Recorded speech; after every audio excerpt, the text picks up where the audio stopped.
देश की जनता अब हंस रही है। ये अजीब अनपढ़ों वाली बातें करते हैं लोग, मतलब हद है। हम ब्याहे में आप लोग ये सब चलो आए हैं तो हमको भी दुख हुआ, तो चलो हम ब्याहे में जवाब भी दे रहे हैं, लेकिन झारखंड पर नहीं किए। जब ये जीते तब नहीं किए, जब हारते हैं तो इनको ईवीएम। अब उन्हीं के, वो चिदम्बरम साहब के बेटे ने आज पार्लियामेंट के बाहर कहा कि मुझे ईवीएम पे कोई डाउट नहीं है। उनके एक सांसद और उनके वित्त मंत्री के बेटे रहे हैं, बड़े नेता हैं तमिलनाडु के, हमारे साथी सांसद हैं।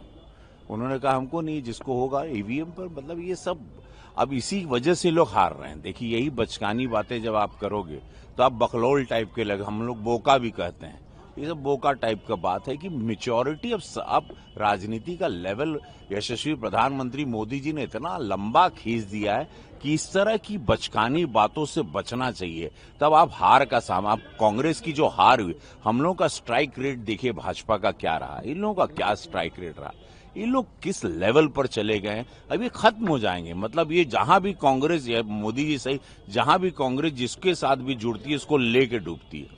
अभी ये सिचुएशन इनके आगे, उसमें अब ईवीएम पे ठीकरा फोड़ना, जीतो तो ईवीएम बढ़िया है, ईवीएम को चुम्मा लेते हैं, और जैसे हारते हैं तो ईवीएम को गरियाते हैं, गलत बात है। क्या लग रहा है महाराष्ट्र में मुख्यमंत्री को लेकर तमाम दावे किए जा रहे हैं, और संघ और बीजेपी की पहली पसंद डिवीजन? देखिए, हमारे गृह मंत्री अमित शाह जी ने बहुत पहले क्लियर एक प्रेस कॉन्फ्रेंस में कह दिया था कि तीनों पार्टी बैठेंगी, माननीय देवेंद्र फडणवीस जी के साथ, भाजपा का संगठन अजीत पवार के साहब के साथ, एकनाथ शिंदे जी के साथ, और वहां पर निर्णय लिया जाएगा।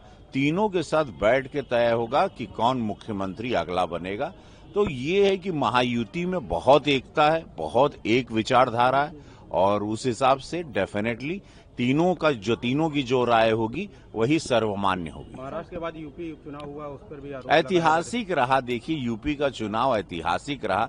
9 में से 7 सीटें बता रहे हैं कि 27 में हम लोग ऐतिहासिक जीत की ओर जा रहे हैं। और बहुत ही ये जो सनातनी जागरूकता आई है युवाओं में, महिलाओं में, बेटियों में, बुजुर्गों में, जो अचानक से एक उछाल आया है उस भावना को लेके जो दबा के रखा गया था, तो वो एक बड़ा काम आया। और यही कि बटोगे तो कटोगे के साथ यशस्वी प्रधानमंत्री मोदी जी का एक है तो हम सेफ हैं, ये बहुत साफ बात जो कभी कोई साफ नहीं करता था, उस साफ बातों का आप रिजल्ट देख रहे हैं कि सबको लगा कि हम लोग ब्राह्मण, पासी, यादव, मौर्य, कुशवाहा न बने, हम लोग एक रहें, हिंदुओं में बटे नहीं। बस कहने का तात्पर्य ये था, क्योंकि वो पार्टीशन के टाइम से हम लोगों को बांट के ही हमारे वोट को छितरा बितरा दिया जाता था, हम लोग को आपस में हिंदुओं को लड़ाया जाता था। तो कहने का ये तात्पर्य था मोदी जी का और पूज्य योगी महाराज जी। आप लोगों ने उत्तर प्रदेश उपचुनाव में बड़ी जीत हासिल की है, लेकिन समाजवादी पार्टी ने स्वीकारने से मना कर दिया है। कहा है कि ऐसी बेईमानी तो पूरे लोकतंत्र में कभी नहीं हुई थी, स्वतंत्र भारत में कभी नहीं हुई। खिसियानी बिल्ली खंबा नोचे। देखिए, इनकी सरकार थी तो वो कुछ बातें उस टाइम की भी आप लोग याद जरूर करवाइएगा, या कांग्रेस की सरकार थी या बसपा की, वैसा कुछ नहीं है। इस वक्त है कि पूरा हिंदू जागरूक होके एक मुश्त पढ़ के वोट किया है। मैं बहुत ही साफ बता रहा हूं, दूसरी बार का मैं सांसद हूं गोरखपुर का, तो मैं आपको बताता हूं वोटिंग पैटर्न। एक मुश्त होके हर बिरादरी, ओबीसी रही, पिछड़ा रही, दलित समाज रहा, सारा समाज रहा, ब्राह्मण समाज, सर्व लोग एक साथ गए, एक झुंड में गए, एक राष्ट्र धर्म का पालन किया और वोट भाजपा को डाला। तो ये रिजल्ट आता है। संभल में जिस तरह की घटना हुई, पथराव किया गया एक समुदाय द्वारा, देखिए, समझ के उसको सोच समझ के माननीय कोर्ट का जो आदेश था उस पर उसके लिए वहां पर छानबीन करके जानकारी लेने गए थे, उन पे पथराव हुआ, गलत है। और वहां के नेता लोग जो कर रहे हैं उनके नेताओं को समझना चाहिए किस तरह से बच्चों को आग में न झोंके, युवाओं को आग में झोंक के खुद एयर कंडीशन में बैठे रहते हैं, इस तरह की बयानबाजी करके अपने ही समुदाय के लोगों को आगे बढ़वा देते हैं।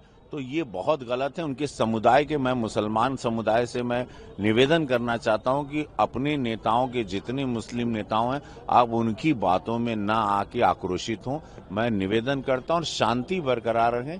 अगर जो भी वहां सत्य होगा, जैसा भी हो, वो पूरा माननीय कोर्ट के आदेश का पालन हम सबको करना चाहिए। ये लोकतंत्र है, लोकतंत्र को जीवित रखना चाहिए और आप लोग कृपया किसी तरह का दंगा ना करें, ये निवेदन है आप लोगों से। अब वायनाड से प्रियंका गांधी भी संसद पहुंच रही हैं, तो क्या लगता है कि विपक्ष की जो आवाज है, जो कहती थी कि नहीं हम अपनी मजबूत आवाज को रखेंगे, तो रख पाएंगे दक्षिण भारत में, पूरा भारत? देखिए, कोशिश उनको करना चाहिए, महिला है और उनको मैं शुभकामना देता हूं। बड़ी पार्टी की, अपनी पार्टी की नेता रही हैं, तो मेरी तरफ से शुभकामना। बाकी सदन में कल हम सवेरे यहाँ शादी निपटा के सवेरे यहाँ से चले जाएंगे, तो फिर बता देंगे आपको।